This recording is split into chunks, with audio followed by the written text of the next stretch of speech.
ငါဘဝရဲ့ချမ်းသာခြင်းဆင်းရဲခြင်းဒီငါလက်ထဲမှာရှိတယ်လို့ယုံရမယ်ဟုတ်လား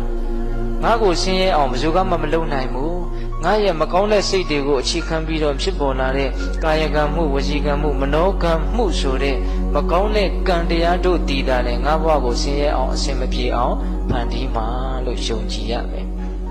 ဒါကြောင့်ဘယ်မှာမှကြောက်စရာမရှိဘူးတကယ်တမ်းကြောက်စရာကကိုယ်ထဲမှာမကောင်းတဲ့စိတ်ကိုအခြေခံပြီးတော့ဖြစ်ပေါ်လာတဲ့ကံ၃ပါးဒီလောကမှာကြောက်စရာအကောင်းဆုံးပဲကိုယ့်အတွက်ဟုတ်ရဲ့လား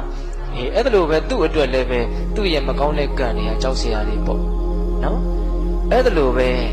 ငါဘဝကိုချမ်းသာအောင်ဘယ်သူမှမဖန်တီးနိုင်ဘူးငါရဲ့ကောင်းမြတ်တဲ့စိတ်ကိုအခြေခံပြီးတော့ဖြစ်ပေါ်လာတဲ့ကာယကံမှုဝစီကံမှုမနောကံမှုဆိုတဲ့ကောင်းမြတ်သောကံတို့တည်တာလေကောင်းမြတ်သောအလုပ်တို့တည်တာလေငါဘဝကိုချမ်းသာအောင်အစဉ်ပြေအောင်ဖန်တီးနိုင်လိမ့်မယ်လို့ယုံကြည်ရမယ်